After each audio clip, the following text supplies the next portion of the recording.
Gusto mo bang kumita ng extra pero hindi mo naman kayang iwan ang trabaho mo? Good news! Hindi mo kailangan mag-resign agad para tumaas ang income mo. Sa video na to ibabahagi ko ang 10 side hustles na pwede mong simulan kahit may full-time work ka pa. Panoorin mo hanggang dulo dahil yung number 10, kakaunti pa lang ang gumagawa nito ngayon pero posibleng the next opportunity para sa'yo. Pero bago tayo magsimula, ang mga side hustle ideas na babanggitin dito ay maaari mong pag-aralan at subukan. Iba dito, hindi kailangan ng malaking kapital. Pero lahat ng side hustle na ito ay nangangailangan ng effort, consistency at tamang strategy. Walang guaranteed results pero magkakaprogress ka talaga kapag kumilos ka. Ngayon klaro ka na dito, ito ang number 1, affiliate marketing. Alam mo ba na pwede kang kumita kahit wala kang sariling produkto? Yan ang ginagawa sa affiliate marketing. Parang referral system kung saan may commission ka sa kada benta na dumadaan sa link mo. Ito yung madalas mo nakikita sa TikTok na try on haul videos. Kapag may yellow basket o link in bio, most likely affiliate marketer yan. Paano ito gumagana? Gagawa ka ng short videos or posts tungkol sa isang product. Tapos kapag may nag-checkout gamit ang link mo, doon ka posibleng kumita. Karaniwang nasa 5 to 10% ng commission at minsan mas mababa o mataas dito. Pero depende sa item at sa store. Pwede mo itong gawin kahit employed ka dahil pwede ka naman mag-batch create ng videos tuwing weekends at schedule mo para mag-upload habang nasa office ka. At habang nagkaka-views, posibleng may commission pa rin kahit nasa work ka pa kung may consistent traffic. Number 2, online selling o reselling. Ngayon na halos lahat ay online na, sa ito sa pwede mong subukang side hustle. Pwede ka magbenta ng sarili mong produkto, items na nire-resell mo, o kahit mga luma mong gamit na gusto mo nang ibenta. Pwede ka magsimula sa maliit na puhunan. Post ka muna sa FB Marketplace, sa personal profile mo, o kahit sa office kung allowed namang magbenta doon. Kahit simpleng snacks o small items, sapat na para matest kung may market ba. Tulad ng kawork ko before na nagbebenta ng lutong ulam at frozen goods sa office. Madalas ubos yun, kaya ginawa niya ng side hustle. Eventually gumawa siya ng FB page para tumanggap ng online orders para dun sa mga made to order na food niya. Proof lang na minsan, malit na idea lang ang kailangan para magsimula ng extra income kahit may full-time job ka. Number 3, voiceover artist. Kung magandang boses mo o maayos ka magsalita, pwede mo itong subukan. Ang puhunan mo lang dito ay boses, laway at kahit simpleng equipment. Marami ngayong voiceover opportunities sa Facebook groups, Upwork, online jobs, at pati sa local businesses na kailangan ng narration para sa ads at explainer videos. At ang maganda dito, pwede mo itong gawin after work dahil karamihan ng clients nagbibigay ng at least 24 to 48 hours para matapos ang project. Pero minsan mas matagal pa, depende sa duration. Hindi rin kailangan ng mahal na gamit sa simula. Pwede ka mag-start sa basic microphone at free software tulad ng Audacity. Habang tumatagal, pwede mo i-upgrade ang mic at maglagay ng acoustic foam para mas malinis ang audio at bawas sa echo. May kawork din ako before na isang voiceover artist na nagsimula lang sa simpleng setup din.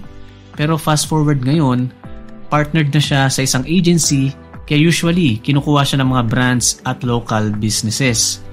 Yung ibang voiceover artist din, nag-host sa mga events kaya extra income din yun.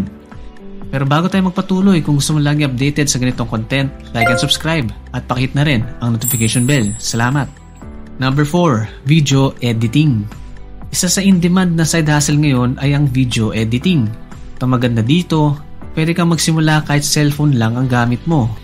Lalo na kung short form content ang i-edit mo para sa TikTok, Reels o YouTube Shorts.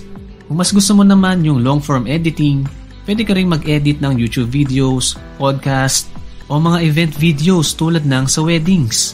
Yung same day edit na tinatawag. Nasa ganito usually, mas mataas ang bayad. Eventually, kapag kumikita ka na, pwede ka na mag-invest para sa mas magandang laptop, software, at external storage.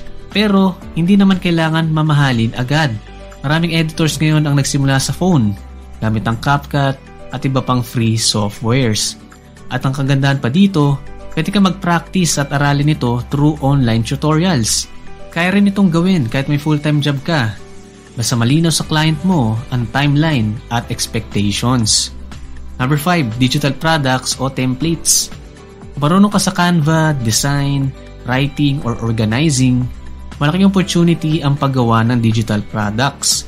Pwede kang gumawa ng e-books, budget trackers, habit trackers, worksheets, payroll sheets, o kahit wedding invitations at ibenta ito online. Karaniwang binibenta ito sa Etsy, Facebook, at Instagram. Pwede ka rin magsimula muna sa mga kakilala mo para magkaroon ka ng unang customers at feedback. Maganda itong side hustle dahil kaya mong gawin ito sa free time mo. Kadalasan, one-time work lang ito. Gagawa ka ng template, i-upload mo, at posible kang kumita ng paulit-ulit mula sa parehong file. Pero syempre, kailangan pa rin ng effort at maayos na strategy para mapansin ang shop mo. Kapag na-setup mo na ang store at consistent ka sa paggawa at pag-update ng products mo, pwede itong maging semi-automated income stream over time. Hindi ito guaranteed pero magandang skill ito na pwedeng lumago habang nag-i-improve ka. Itong next side hustle, madalas maraming inquiries at in demand sa tamang market. At gumana rin ito sa kaibigan ko. Huwag mong palampasin. Next. Number 6. Commission-based side hustles. Kung gusto mo ng side hustle na walang malaking puhunan, commission-based opportunities ang pwede mong subukan. Para itong affiliate marketing pero mas personal ang approach. Kasama dito ang pagiging part-time, real estate agent, insurance agent, HMO advisor at iba pa. Ang kagandahan nito, flexible schedule. Pwedeng gawin after work, sa weekends o kahit sa free time mo. Depende na lang kung kailan ka may client meeting o presentation. So quick story guys. May kaibigan ako, full-time engineer, pero nag-decide siyang maging insurance at HMO agent bilang side hustle. Tuwing uwi niya galing work, nagle-livestream siya sa TikTok para mag-explain tungkol sa mga products niya. How they work, magkano, kanino bagay, at ano ang mga benefits. Nung una, walang nanonood. Halos kami-kami lang talaga. As in pang support lang sa tropa, kumbaga. Nangangapa pa siya sa pagla-live, paano maging engaging, paano sagutin ang questions. Lahat inaaral niya. Pero dahil consistent siya, unti-unti nag-improve yung content at eventually, nagkaroon na siya ng mga clients. After many months, nagulat na lang kami, nag-post siya. Kasama siya sa top agents ng HMO company nila noong August. May mga incentives pa siyang nakuha. Kasama na yung travel abroad na reward. Pero tandaan, hindi ibig sabihin na magiging same ang resulta mo sa kanya. Case-to-case basis ito. Depende sa sipag, skill, market, communication style at consistency. Ang point lang ng story, kung may effort ka at willing ka mag-aral, may chance ka rin magkaroon ng progress sa side hustle na ganito. Number 7. Digital art or logo. Kung creative ka at mahilig mag-drawing or mag-design, pwede mo itong subukan na side hustle. Pwede kang gumawa ng digital stickers, wallpapers, icons, at ibenta sa FB, IG at iba pa. Kung gusto mo naman ng client-based work, marami naghahanap ng custom t-shirt designs, branding kits, at logo design para sa small businesses nila. At hindi lang yan, pwede ka rin na designer ng mga YouTube thumbnails para sa mga creators. Ang maganda dito, pwede mo itong gawin sa free time mo. Since talent or hobby mo naman ito, tapos pwede ka pang kumita on the side. But then again, hindi ito easy-easy. Hard work pa rin. Same sa lahat ng side hustles dito sa listahan. Number 8. Online teaching o tutoring. Kung meron kang expertise, English, math, music, or programming, pwede mo itong i-convert into extra income sa pamamagitan ng online teaching o tutoring. Maraming options dito. Pwede kang maging English tutor sa international platforms, magturo ng recorded courses sa Udemy o Skillshare, o mag-start muna sa mga kakilala o kapitbahay mo. Ang maganda dito, flexible ang oras, kaya mo siyang isingit pagkatapos ng trabaho o sa weekends. Example, may kawork ako before na English at math tutor sa mga anak ng kaibigan niya. Ginagawa niya lang yun tuwing weekends, pero steady income naman, especially tuwing summer, base sa kanya.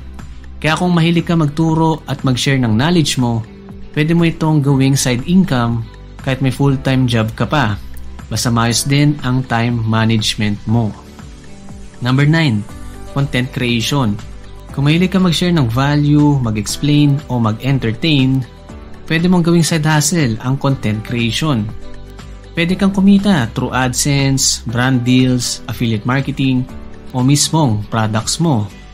Pili ka lang ng platform na swak sa'yo, TikTok, IG, Facebook o YouTube. May isa pang trend ngayon, UGC o User-Generated Content. Dito, brands pay you para gumawa ng videos para sa kanila. Maganda kung photogenic ka, pero hindi naman required. Kahit faceless creators, pwede naman. Pero depende pa rin yan sa consistency, quality ng content, at pag-build ng audience. Pwede mo rin itong gawin kahit may full-time job ka, basta ma-manage mo yung oras mo ng tama. At ako mismo, nung nagsisimula pa lang, after work ako gumagawa ng script. Tapos mga bandang madaling araw ako nagre-record para tahimik. Tapos bukas, pasok na naman. Hindi kailangan ng mamahaling equipment. Kahit cellphone lang. Ang importante yung value na mabibigay mo. Pero tandaan, hindi ito madali at mabilis. Pwedeng 6 months up to many years bago ka magka-traction at makabuo ng community. At itong next side hustle, mukhang kakaunti pa lang ang gumagawa. Pero posibleng maging game changer once ma-master mo. Number 10. AI automation for businesses. Siguro nakita mo na yung mga AI videos online. Minsan nakakatawa, minsan weird, at yung iba ginagamit pa sa fake news. Pero anyway, ang isang power ng AI ay pwede itong makatulong para mag-automate ng mga paulit-ulit na trabaho. So, paano ito gumagana? May business ba na kailangan mag-post araw-araw? Pwede mong i-automate ang buong posting calendar nila. Marami nagtatanong sa Facebook page mo. Pwede kang gumawa ng AI agent na sasagot, magbibigay ng info, at magsiset ng appointments 24/7. Kaya naman hinahanap ng mga negosyo ngayon ang AI automation dahil mas bibilis at efficient ang operations nila. Mas murang gastos, scalable, at available 24/7. Kung marunong ka nito, pwede mong i-offer a service or ibenta yung AI tool mo. Sinishare ko ito sa inyo dahil mukhang dito na tayo papunta. Kung gusto mong mauna sa web na to, aralin mong ChatGPT, N8N, Zapier, at iba pang automation na tools. Hindi ito magiging madali. May learning curve, kailangan ng time at patience, pero may chance na malaki ang potential sa hinaharap. Kapag natutunan mo to, hindi lang siya side hustle. Posible siyang maging high income skill na pwede mong magamit sa iba't ibang industry.